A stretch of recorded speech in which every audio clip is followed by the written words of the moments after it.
Now, Positively Ernie with Ernie Anastos, a New York TV legend and radio host with great positive stories and interviews. Thanks, Ernie. You're the best. And now, here's Ernie. Well, hi, everybody, and welcome to the show. Nice to have you here. We're really having a good time always, and I love doing this program because I talk to some of the most interesting people you want to know. And we talk about things that I think are uplifting, interesting, informative, and we like to look for solutions to problems. Now, I want to introduce somebody that's not a problem. He's a solution. He's a great guy. This is Steve Forbes, my dear friend. Steve, nice to see you. Good to see you, Ernie. A pleasure Thank you. to have you here. You know, you are a distinguished publisher. You are a philanthropist. You're an educator in many ways. You're an author. You're a family guy. You're a great thinker, and you're a good friend to so many people. I thank you so much for being here. Great to be here, and great to be with a living legend. Oh, really? Well, you know what? That goes for the two of us. You know, you have such a name, Steve. Everybody knows the name Forbes, and you've got a great family history. Talk a little bit about that and the pride that you have in your family, and also how you've been able to carry on with the great tradition, including your own family, your daughter Moira. Well, the publication was started 106 years ago, back in 1917, Wow. by my grandfather, who was an immigrant to this country. He was one of 10 children, grade school education, but always wanted to be a business reporter. And so when he came here to New York, he tried to get a job, got turned down, but realized you got to do something different from time to time, take a risk. So he went to an editor and said, I'll work for you for free for several weeks, show you my worth, and trust you'll hire me. Look at that. And he didn't know whether the guy would just use his free labor and then toss him out. Yeah. But he got the job, and then he was so full of energy, he went to another editor using a different name. Really? And got a job there. What a guy. And so probably one of his proudest moments was when the two editors got into an argument as to who had the best business reporter. My It was my goodness. grandfather in both cases. Isn't that? You know, you must feel the real spirit of your grandfather and your dad and your family when you think about the kind of feelings that they had for wanting to be successful and wanting to give whatever they can through the gifts that they were given. Isn't that a wonderful thing? Yes, and one of the attributes of this country, which I hope we never lose, is having the environment, the conditions, where people have a chance to discover their talents, learn from their mistakes, and move up in life, as Lincoln put it, improve your lot in life. And my grandfather, in the first issue of Forbes magazine, said the purpose of business is to produce happiness, not to pile up money. And that's been the ethos ever since, what they call today entrepreneurial capitalism. Yes. Enabling people to do great things. And your success is other people's success. Life, in that sense, is not a zero-sum game. You know, Steve, I'm glad you brought that up because a lot of people who are watching and who are listening to us are saying, this is Steve Forbes. This is a man who represents wealth in terms of what you provide for people in reading material and stimulating them with some of your videos. But I know that it goes a little deeper than just the dollar. And you really feel, and I want you to talk about this, you really feel how important it is, and you started to touch on it, why we should not worship the dollar, but use it in every way we can to improve our lives and the lives of other people. Go ahead. Well, the dollar simply makes it easy to do transactions with each other, a trustworthy medium, as they say. And so the thing about it, true wealth, is not physical things, you know, piles of jewelry and land and all that kind of stuff. The real wealth is the human mind, human imagination. Take, for example, oil or natural gas. Oil in and of itself is glop. It's goo. You can't even feed it to animals. It was human ingenuity that turned this glop into something the modern world has lived with for a long time. And you see the microchip. What is that? Silicon, sand. Who knew when you went to the beach that this would be the basis of what is now a handheld supercomputer? If you'd said 20, 30 years ago Grandma could use a supercomputer, you'd have gotten a very strange look. Exactly. And now today, and it would have been bigger than this studio. Now you have it in your hand. And the amazing thing is when we get these great breakthroughs, how quickly we take it for granted. So you have your handheld today, you place a call to Outer Mongolia, it takes more than 6 seconds. Say, what a piece of crap this is. What's taking so long? So it's big things and small things, continuous improvement.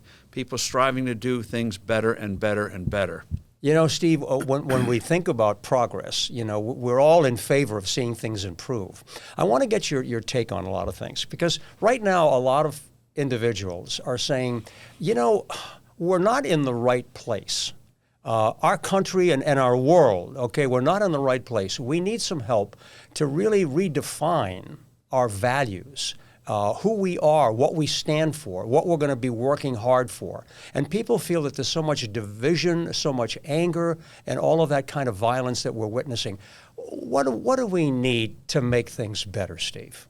I think to realize what made this country unique in terms of values, in terms of the guardrails, in terms of realizing we're here for a higher purpose, and having that opportunity to develop your talents in an open society in a way in which people benefit. When you do well, you're providing something, service, labor, whatever it is, and people benefit from that. So it's two-way. It's not just a narrow thing. And so the thing about true free markets is you only succeed if you provide something that somebody else wants, meeting the needs and wants of other people. Now, Steve Jobs, who created Apple, late Steve Jobs, was once asked, do you do marketing surveys? And he said, no, because people don't know what they want until I show them. So he had no lack of self-esteem. He showed them. But it's putting an offering out there and hoping that people like it. Many times they won't. But you're taking that risk. And so you can, if you're that caricature, Hollywood loves the caricature of the greedy businessman, and it's always men, not women, and either the guy is obesely, jowls going up and down as he's trying to figure out how to poison the rivers and things like that, or skinny, flinty bones trying to figure out how to poison a household pet or something like that. But even if you lust for the money, you don't get it unless you provide something that somebody else wants voluntarily. You know, they say the real mark of a leader is having vision, being able to see it before anybody else does. And that's kind of what you're talking about. And it gets to the point you've been making. It's about trust. Yes. That people trust that you are going in the right direction. And we make decisions each day. And one of the things I think that are disturbing people today is the feeling there's not that trust. This gets to the debasement of the dollar and other things. Crime going out of control. Talk to me about that, Steve, okay? Because, I mean, you and I both feel the same way. We've talked about how much anger there is out there, and I've never seen it like this. People are just so ready to fight, and I'm asking why. You know, is it media? You know, has social media opened up the door for people to say whatever they want and hide? I mean, is it because we have a plethora? Part of that what is social media. Social media, part of it. Great breakthroughs. For example, the printing press now enabled pamphlets, which stirred people up. Radio, huge invention a century ago. The dictators used it in a very evil way. So technology is neutral. That's why you have to have that moral foundation, that basis of feeling what is right and what is wrong. And one of the things about social media today is, back in the past, if you wanted to say something, what'd you do? What did you do? Go out on a soapbox, write a letter to the editor, buy time on TV or radio? It was a laborious process. Today, everyone is instant. There's no hiding anymore. Absolutely. And with Facebook and others, what you might have kept to yourself now gets poured out. And so people feel that the guardrails have been gone by the boards. There are no rules have been thrown out, Steve. No question about standards. So those have to be reestablished. And also, people have to have faith in the future. That people will put up with something, whether it's a war or disaster or something like that, if they feel that they use the cliche, there's a better tomorrow, that there's a better future. There's not that faith today. They don't have faith in the leadership. They don't have faith that, for example, technology is going to be beneficial. Technology is a tool. You can use it either way. Well, you know, I'm talking about accountability as well. I mean, there's a picture of Walter Cronkite, you know, the dean of broadcasters that I really admired so much. And when I used to talk with Walter, it was all about accountability and making sure there was fairness and there was truth. Remember that word truth, Steve? Oh, I have to look that up. Where is the truth? People are worried about finding the truth someplace because, you know, they say, is it news or is it views? What is it?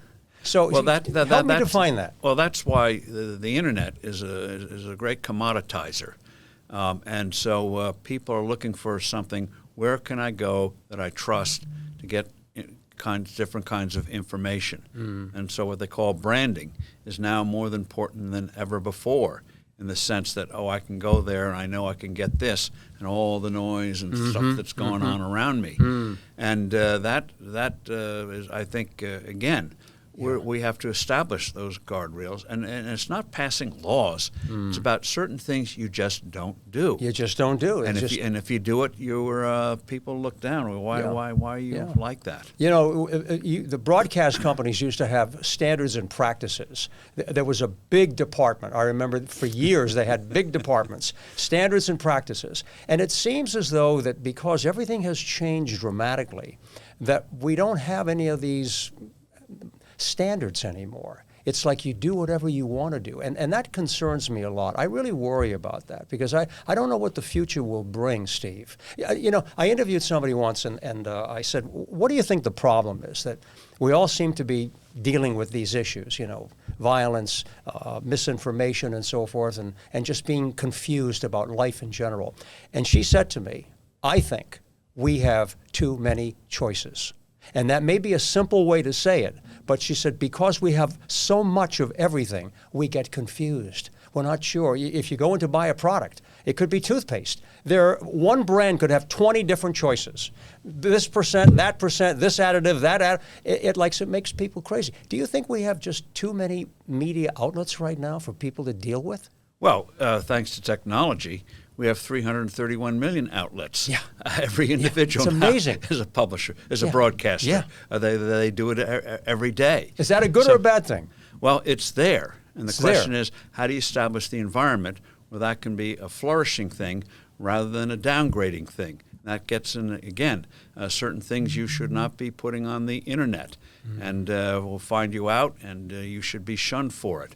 So again, people are afraid of being called judgmental, which means if you have a standard, just look at this very disturbing outbreak of anti-Semitism. Oh, it's unbelievable. We saw in the 1930s where that led, but there's no shame today putting up a swastika in a demonstration in New York City, and so people feel there are no boundaries anymore. And Steve, those have to be reestablished, and it starts at the top, setting the example. You don't do it by preaching, you do it also by how you live, how you lead. But you know, a lot of this that you're talking about, you know, this discrimination, this anti-Semitism, this hate, this anger, for so many different groups. And people, you know, ask, why is that happening? And we go back to social media, people being able to say and do whatever they want. How can we, I like to look for solutions.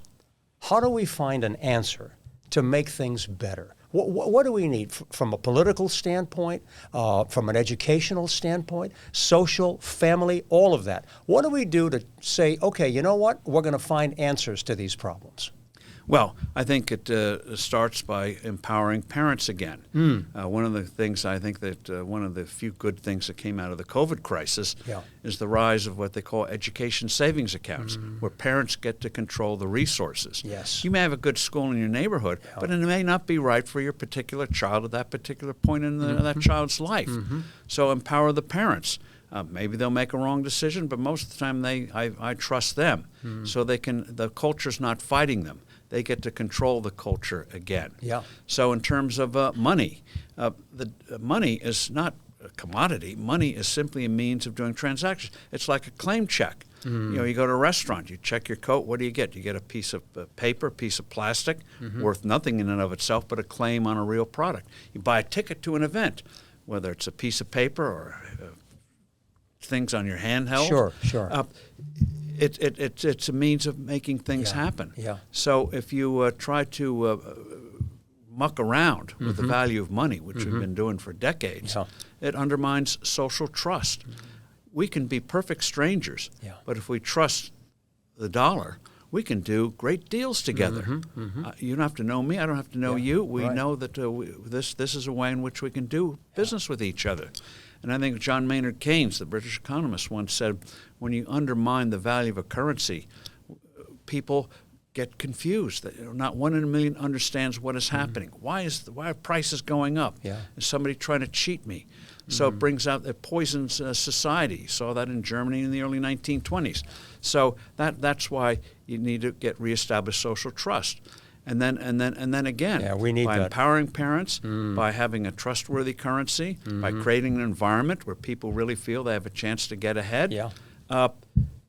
Life sometimes gets better. Absolutely. And you cover a lot of that in your book, Inflation, and the subtitle, What It Is, Why It's Bad, and How to Fix It. And you've been talking about that. Let me ask you something. You were just talking about parents. And I think what's missing, and I'm a parent just like you are, and I think what's missing is this. Eyeball to eyeball conversation. Well, you hit on something very important there. Yeah. My wife was brought up in Europe. Sabina, yeah. And so she was shocked when she came here that families didn't always have dinners together. Oh. And today, if you're sitting at a table together, you're not supposed to look at your hand. Yeah. You're supposed to look at you. Yeah, and they use the phone, exactly. Yeah. And so even if it feels stilted and that kind of thing, it should be a custom in a family. You get together at a certain time of the day, and you tell what you did to the day or whatever. And some of that is coming back, Steve. With post-COVID. Right. When COVID hit us really hard, 2020, we were concerned about where we were going, and we couldn't go out. So we were locked into our homes, and it made people sit down for the first time and spend quality time together, just like you and I are doing. We need this. We need that contact because, you see families sitting at a table outside, having dinner someplace or even at home, and they're all on a telephone or some kind of a device. That's got to change, Steve. It has to change. So in our household, if I start to look at something, no, don't do it. If somebody else starts to look at something, no, you don't do that. Yeah. Dinner time is dinner time. And you may look at the food, but you're not going to look at the handheld. That's it. And one of the things about parenting, too, is establishing authority, warning the kids at an early age about drugs and things like that. You bet. And then one of the things we did, raising our 5 daughters, was do one thing that was absolutely arbitrary. Just established authority. With the 5 daughters, we said, no pierced ears until you're 18. There you go. And they all right. said, oh, that's terrible, blah, blah, blah, blah, blah. But it set something. That's the rule. That was your call. And when you become an adult, you can make that decision. Yeah. So parents can't shrink from establishing, and as my father liked to say, you're a successful parent when you become an embarrassment to your children. That's very good. But, what you're hitting on is so important, and that is making sure that you take on the role and the responsibility, if you will, of being a parent. And I know it's difficult because, there are a lot of families where, everybody's working. Yes. Everybody's trying to, pay the bills, and that's not easy to do. But we have to somehow find a way. You know what I would love to see? I would love to see our political leaders. And you ran for president. I mean, you understand how the whole system works and what you wanted to do. I would like to see our leaders, whether they're a mayor, a governor, a president, a prime minister, whatever. I'd like to see our leaders say, we're going to launch a campaign for, let's say, kindness, a campaign for respect, and get the whole world to connect to make sure that we are understanding one another and respecting one another. Why don't they do that, Steve? The thing they should do is kick it off and then say, it's up to you to make it happen. So others take up the cry. Yeah. It's not just coming from on high. And also expect to be called a square, expect to be criticized because you're so seemingly backward looking. Yeah. So you get that kind of criticism. We need that. You're on I understand. something. Yeah. But we need, our leaders to be able to set the tone. Because Yes. you look for like you look for a parent, you look for a leader as well to say, this is the way we're going to do it, okay? And one of the things parents also have to realize if they really care about their kids is that the kids will survive the parents' best intentions. My father liked to say that as well. Yeah, that was good. And so teen years can be tough, especially with daughters. And during those years, you have to remember what Abraham Lincoln said in a very different context. Yeah. This too shall pass. This too shall pass. Steve, I like to ask a couple of questions too, and that is if you had to pass along, and you kind of have done it, but I want you to think a little bit more, some good advice that you would pass along to a newborn baby and say, you know, write it down. Someday you're going to take this and you'll remember it, and I hope it helps you.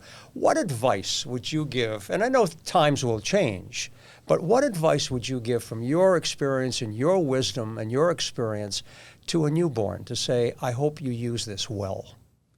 What my grandfather, starting with the first issue of Forbes, took a quote from Proverbs: "With all thy getting, get understanding." And try to teach a child, it's always learning. And if you get a setback at school or something like that, it's not the end of the world. Trying to put things in perspective and recognize, too, even when you get older, you're not fully formed. There's sort of this feeling today, at least it wasn't until recently, that if you hadn't won the Nobel Prize or created some great new technology by 23, you're kind of a failure. And so, no, as Yogi Berra said, it's not over till it's over. Till it's over. I mentioned Steve Jobs earlier. If you took his personality, took the name off, and gave it to anybody in an HR department in a company and said, get this guy out of here. He has all the attributes that we don't want. Selfishness, screaming at people, stealing and putting people down. Steve Jobs got fired from his own company before the age of 30. I know. But he painfully learned after that how to become a leader, how to have an environment of creativity. And he became one of the great business leaders of all time, innovators of all time. But he learned that painfully. Be prepared. You can learn from life. Sometimes the tuition is not an easy one. What do they say? They say a setback is a setup for a comeback. Yes, or what the quarterback for the Philadelphia Eagles said, you either win or you learn. Yeah, we have to learn from whatever it is that we experience. A couple of quick questions. What makes you smile? Well, being with a good friend like you. Hey, that's nice. Thank you so much. What else makes you smile?